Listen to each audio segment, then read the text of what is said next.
Hi there. Welcome to this Sunday's edition of Jamaica Magazine. I'm your host, Adrian Atkinson. We have a wonderful show packaged just for you. More after this message. Hey there, I'm Landy, your friendly guide to NLA Connect, the National Land Agency's customer engagement platform. Today we'll be navigating our page with some frequently asked questions.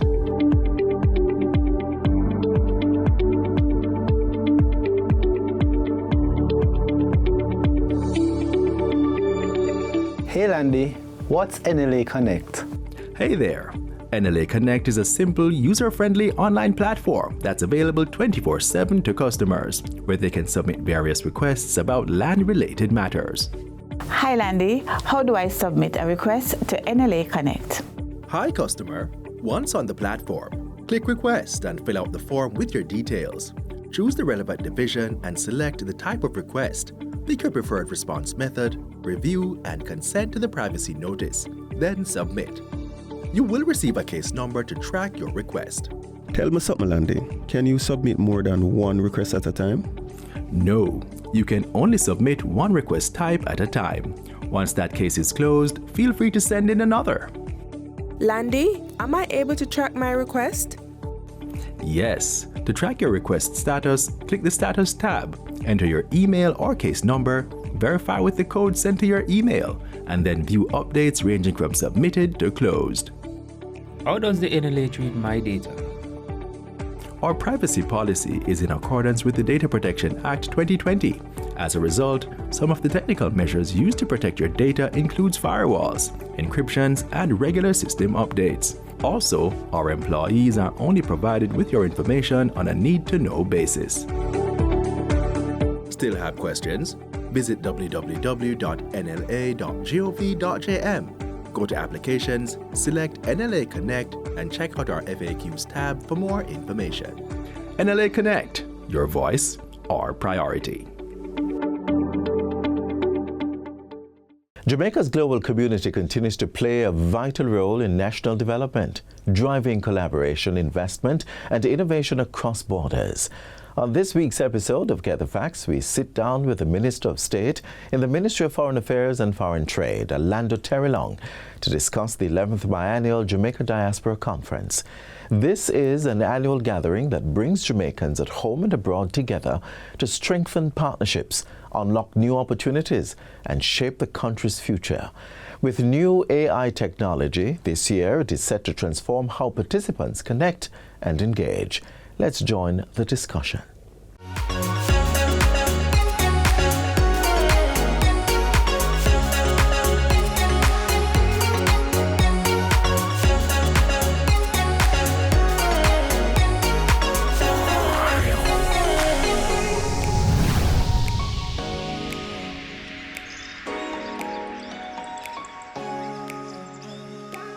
Welcome to Get the Facts, the program that provides you with information on government's policies and initiatives. I'm Theodore Henry. The 11th Biennial Jamaica Diaspora Conference is the country's leading platform for engaging its citizens abroad in national development. It will be held from June 14 to 18, 2026 at the Montego Bay Convention Center. Joining to tell us more is Minister of State in the Ministry of Foreign Affairs and Foreign Trade, the Honorable Orlando Terrelong. Welcome to the program, Minister. Good day to you, Sir Henry, and of course to our viewers, listeners across varying platforms, in particular those across the diaspora for this occasion. Great. Let's jump right into getting some facts, sir. Now, to start, what's the main purpose of the 11th Biennial Diaspora Conference, and why is it important at this time? All right. So the main purpose is to invite Jamaicans who live abroad and friends of Jamaica to come to Jamaica as a part of our rebuilding efforts. As a government, we view the diaspora as strategic partners in terms of building Jamaica, in terms of securing Jamaica's growth, in terms of securing Jamaica's sustainable development, in terms of building a stronger, more resilient Jamaica for Jamaicans at home and also Jamaicans abroad. It's particularly important this year because we are recovering from Hurricane Melissa. Right. Of course, you know, we got huge support from our diaspora. Yeah. We had diaspora communities from, from across the United States, the UK, as far as Australia, across the Caribbean, and everyone, you know, became that sort of, the sort of shoulder upon which Jamaica could say, yes, we can rely on. And so that has always been the crux of diaspora relations. Strategic partners, and even more so as this year we're recovering from Hurricane Melissa, to be a part of that resilient rebuilding effort. And that is why we have the conference this year. Yeah, I remember in the aftermath of Melissa, the planes were coming in, the ports were full of shipments to be cleared all through the diaspora. So you're drawing a line between the conference and Jamaica's recovery. And could you go into a little more detail on how the conference will be supporting that recovery effort? All right, so take, for example, one of the things that we'll be doing when we look at the NARA bill that you hear a lot of persons are talking about now, and the importance of this bill is to get greater efficiency in terms of government contracts, in terms of government rebuilding. More than 80% of Jamaicans live within 5 kilometers of our shorelines, of the coast. It's important for us in rebuilding a more resilient Jamaica to move some of these coastal towns further inland. So we'll be building new urban centers. So you take Black River, for example, that was completely demolished by the hurricane. We need the best and brightest minds from around the world, Jamaicans and friends of Jamaica, to help in that rebuilding effort. It is going to be, you talk about logistics in moving coastal towns further inland, building new urban centers, new schools, new hospitals, and of course strategic ways of building out a new Jamaica that is more resilient to environmental factors. So intrinsic in the discussions, or a big part of the discussions, we're speaking about investment opportunities. We're speaking about scope for partnership. We're speaking about the impact of climate change and disaster resilience. We're speaking about national security, because again, climate will impact food security, it will impact water security, it will impact national security as well. So these are all critical topics that will be discussed. Again, the diaspora, as a government, we don't see the diaspora as remittances. So gone were the days when people would say, oh, the diaspora contributes approximately 1/5 of Jamaica's GDP in terms of remittances. This government, led by Dr. Andrew Holness, we view the diaspora as strategic partners in terms of Jamaica's long-term goal of sustainable development. And of course, this also includes getting the involvement of second, third, and fourth generation Jamaicans who live abroad. So when you saw the kind of support that came to Jamaica after Hurricane Melissa, it shows that natural love, that natural affinity between Jamaicans, friends of Jamaicans, and Jamaican descendants living abroad. And we're saying, come home to help us rebuild a stronger Jamaica. So, Minister, you mentioned that sometimes people see the diaspora as just, oh, they send back money here. Yes. But what you're talking about is that expertise is coming back home. Yes. The ability to construct and to think and to plan out the future of Jamaica is coming back home. And that's a core function of this diaspora conference. It's a core function of this diaspora conference, where the diaspora is viewed as strategic partners in terms of Jamaica's long-term goal for building a more resilient Jamaica. So again, the conference gives them that opportunity. So some of the panels, as I would have mentioned earlier, we have the best and brightest minds, both here in Jamaica and across the diaspora, who will be coming to speak about their, the expertise, and with them comes their global network as well. Yeah. So that the diaspora is, so you speak to, for example, a key structural engineer who lives, let's say, in America or in the UK. But with that connection comes his or her global network of structured engineers and mechanics and all of those persons whose skill are key. You look at revitalizing the education system and building a more sound education for future generations. Right. What does that entail? Again, the best and brightest minds coming across with their thoughts, their ideas, their expertise. One of the different things that we'll also be doing in this conference is the reliance on technology. So AI, digital economy, tech will feature greatly, prominently at the conference as well. So even in terms of how we are selling tickets or registration, you go online, it's aitix.app. aitix.app. Okay. You go on, you register. When you come to the conference, everyone will be getting a radio frequency digital identification wristband. Right. So the days of passing, your cards to say, well, here's my card, maintain contact with me. Again, the new feature, it's all digital, high technology. You take your cell phone, you tap the wristband, and that person's information comes up. All their socials, all the information that they would have put in, and of course, it's at the highest level of digital data protection as well. So our ticket partners or our tech partners, they've been working with us on this app. When you interface with, for example, our key partners, or the legacy partners, we have Jamaica National, we have Grace, and of course, we also have VMBS. When you interface with them, as well as the government entities who will be there inside the marketplace, it is tapping a screen, getting information, maintaining connections. You can set information in terms of, I want to meet with this person. I can also, if I meet with you and you have a great business idea, let's say you want to get your products into Brussels. You are living in America, but you have, let's say you're doing patties or juices, and you want to get them into Brussels, into Western Europe. Info. We can exchange info. We can also connect you to our team of ambassadors. So the Ministry of Foreign Affairs and Foreign Trade, and a big benefit of this conference also, is that before you get into these global markets, it is our team, foreign trade, that deals with working with other government entities, working with foreign different companies and corporations to ensure that we have either low tariffs or zero tariffs, to ensure that the market conditions are right, to get your goods and services into these markets as well. So that's also a feature that we're very, very excited about. Got it. I'm going to have to break us here because we are at our break, but stay with us. We're coming right back.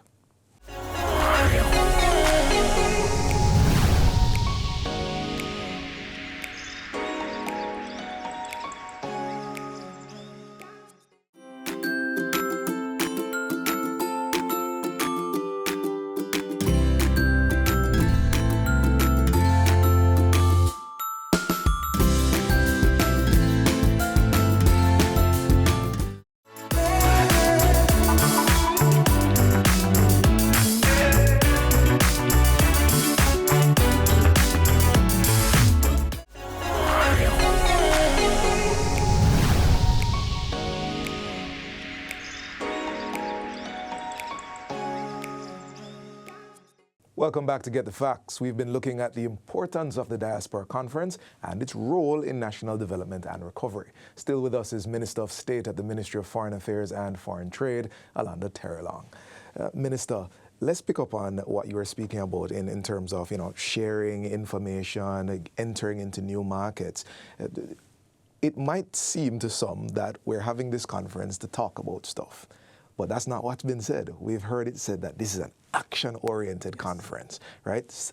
Results must flow out of it. Could you give us a sense of what results we're looking for? All right. So, for example, the right on the spot, inside the marketplace, you have dedicated government agencies, you have private sectors, the business community. Right. You have, again, both from Jamaica and across the diaspora. They'll be inside the marketplace to get real business done in real time.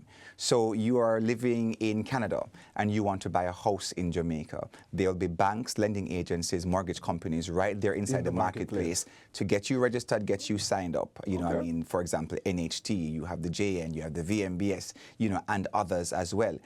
You want to do business with anyone else from across the private sector. Again, not getting into some of the persons or some of the companies that have signed there. Understood. But take, for example, you live in the UK and you've been trying to get your passport or you've been trying to get your citizenship, etc. for your grandchild. Again, PICA is going to be there. So again, this is government at your service, private sector business organizations at your service. You can get things done. So that's one of the action-oriented things that we'll be doing there. We also have what we call a day of empowerment. So we were speaking about, Hurricane Melissa and the recovery, and other persons across the diaspora, they have contributed. Others also still want to contribute. Right. So on the Wednesday evening, that evening will be designated an evening of empowerment. We'll be going into the market spaces where we can interact with vendors, with persons right there, some of whom would have suffered loss, and persons can say, listen, let me buy a painting, let me buy a craft item, let me go and support this particular business, let me go to this tangible support in real time. So those are some of the things as well.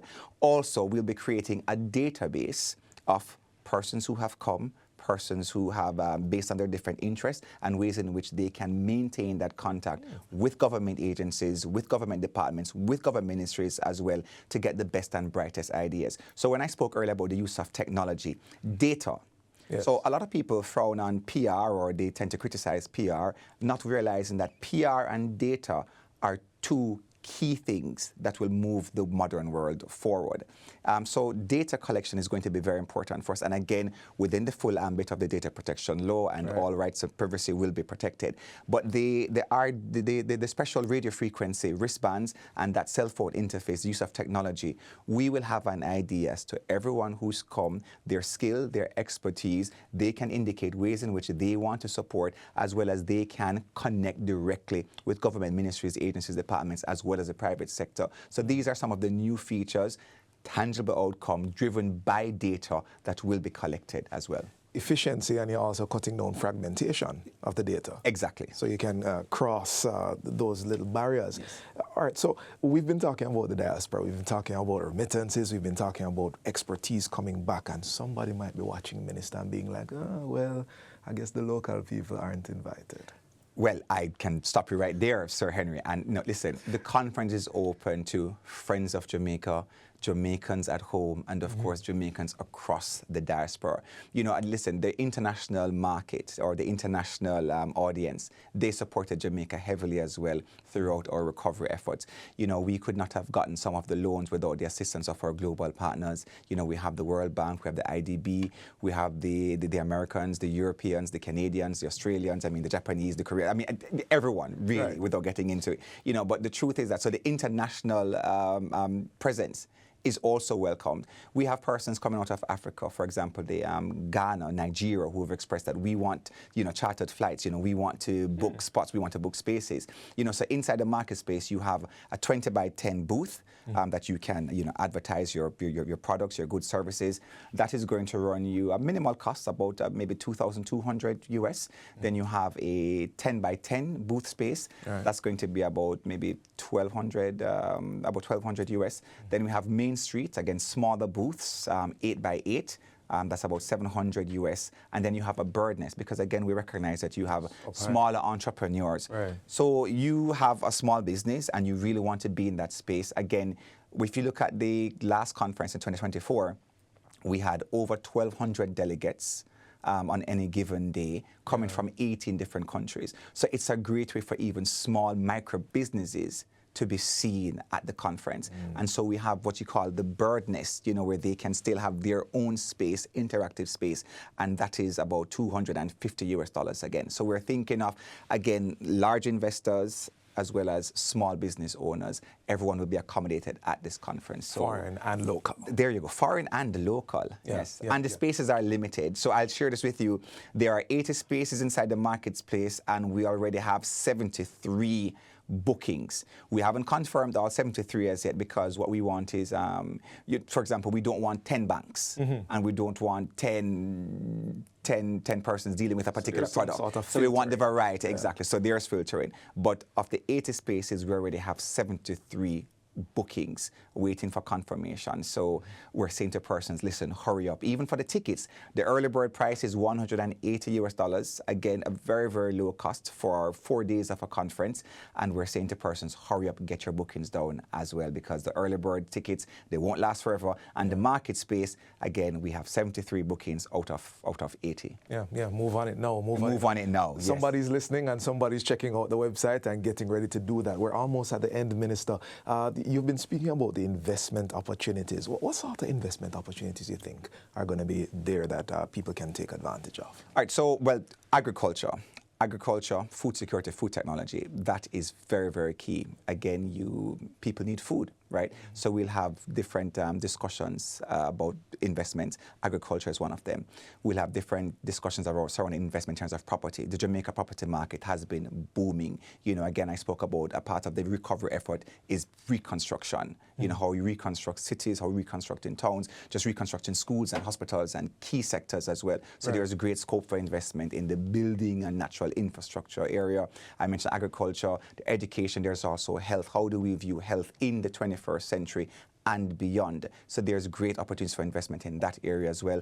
Again, as regular private sector goods and services. So it's a great opportunity. There's also, as I mentioned, opportunity to get your goods and products into overseas markets. We'll have our high commissioners and trade experts, global trade experts who will be there as well. There's the creative industry, you know, this new creative industry that has changed so much. So you'll be hearing from leading experts across different fields who will be there as well to tell you their success stories and also how can you join that path of success. So it's a great conference. I'm very excited about it. I'm happy to be working with the Honorable Earl Jarrett, who is our conference chair, as well from Jamaica National, as well as our other legacy partners. And I mean, you know, the interest in terms of new sponsors who've come on board, you know, everybody wants to be associated with a successful conference. And again, when you look at 2024, it was the best diaspora conference that we have had. Until this one. Until this one. You know, so we just really want everyone to come down, offer their skill, their expertise, look at the great opportunities to invest in Jamaica. You know, Jamaica is so strategically located. You know, when you talk about our logistics hub, when you talk about the future of maritime, you know, trade, investments, just, I mean, it's phenomenal. And to the rest of the world, as I said, it's Jamaicans, friends of Jamaica, Jamaicans at home as well, Jamaicans abroad. This is the right time to bet on Jamaica, to invest in Jamaica. And you have a government that will ensure that your investments are kept safe. It's growth, it's sustainable development for you, your business, and of course for Jamaica. Thank you, Minister, for that final word. You have underscored how very important it is for people to get signed up now. Yes. 73 out of 80. Yes. That's what you gave me. For the booths. For the booths. The marketplace. Right. Yes. But tickets are available, different prices are available. Early bird won't last forever. You've heard it here. The Diaspora Conference continues to strengthen the connection between Jamaica and its global community, and it creates real opportunities for collaboration, investment, and national development. The Minister is inviting you to come, local or abroad, from June 14 to 18 in support of the conference. This has been Get the Facts. Our guest was the Honorable Alonda Terrelong, Minister of State in the Ministry of Foreign Affairs and Foreign Trade. Thank you for watching. And until next time, I'm Theodore Henry. Take care.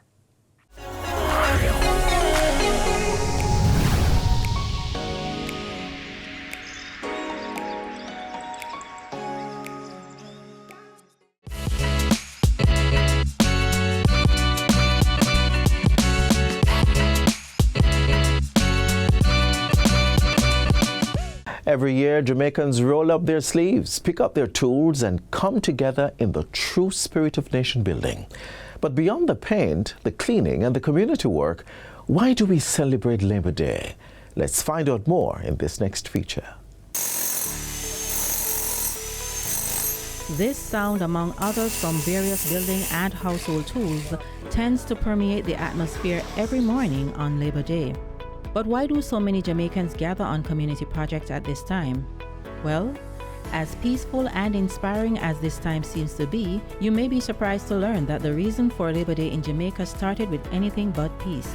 Inspiration? Maybe.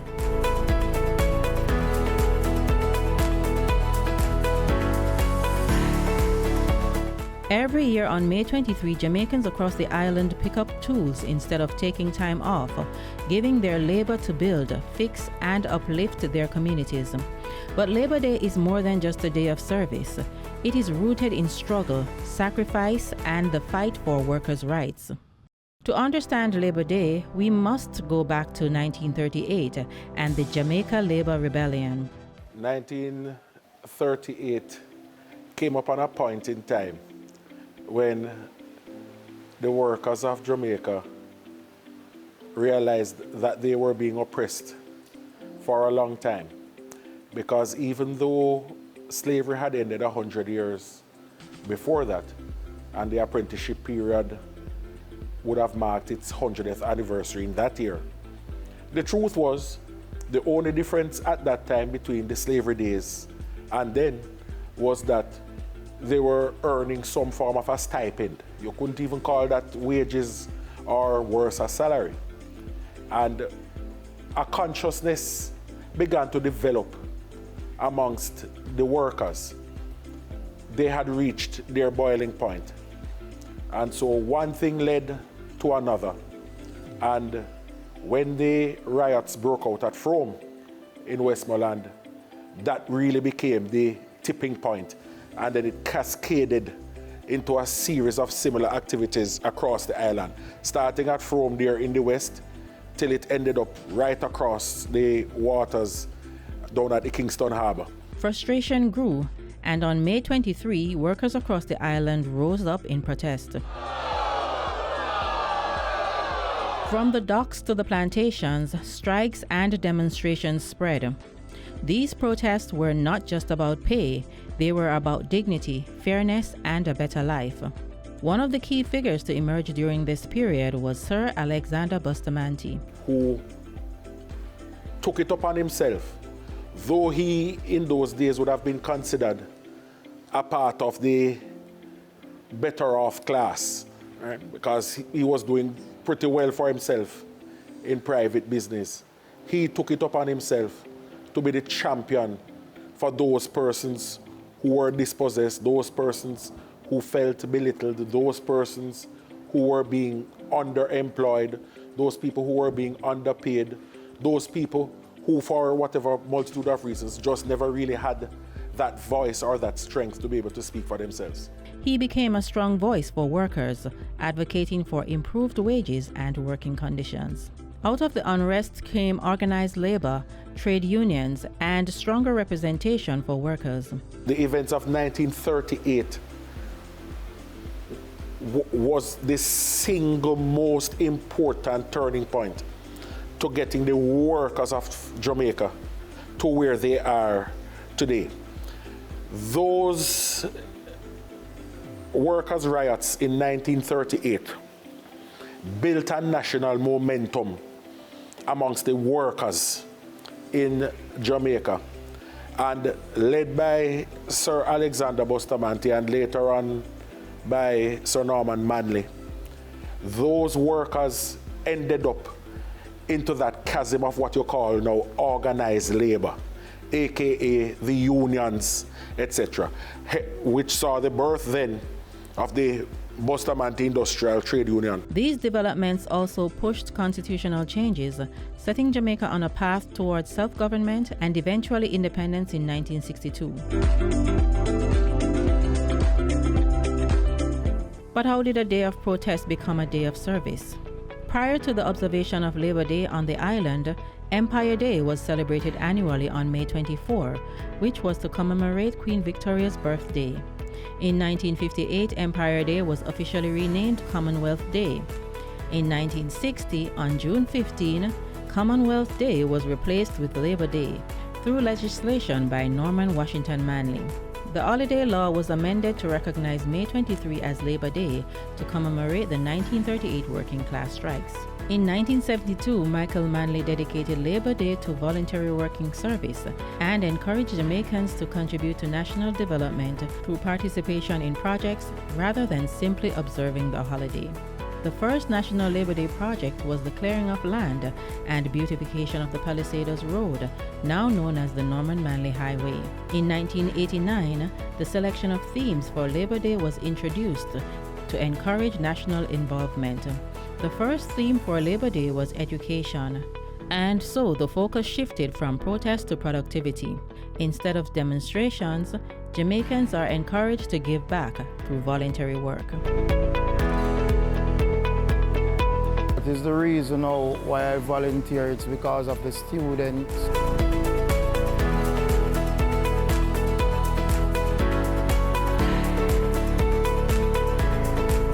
I feel very proud of myself, so I can really give a helping hand towards my community.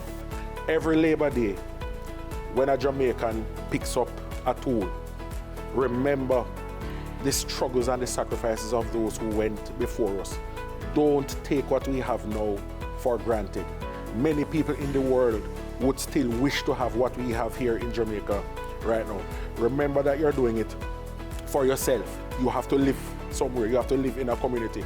Remember that you're doing it for your community. The better shape that your community is in is the happier everybody will be. It will be the better for your property value, will be the better for your psyche, for your emotional state. Join the movement, embrace unity, resilience, and national pride as you join your fellow Jamaicans and labor for Jamaica's future.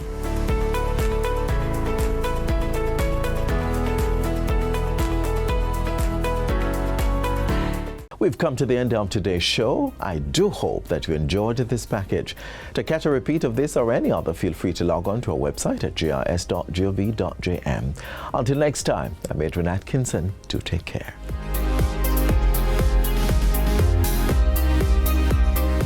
This has been a production of the Jamaica Information Service, the voice of Jamaica.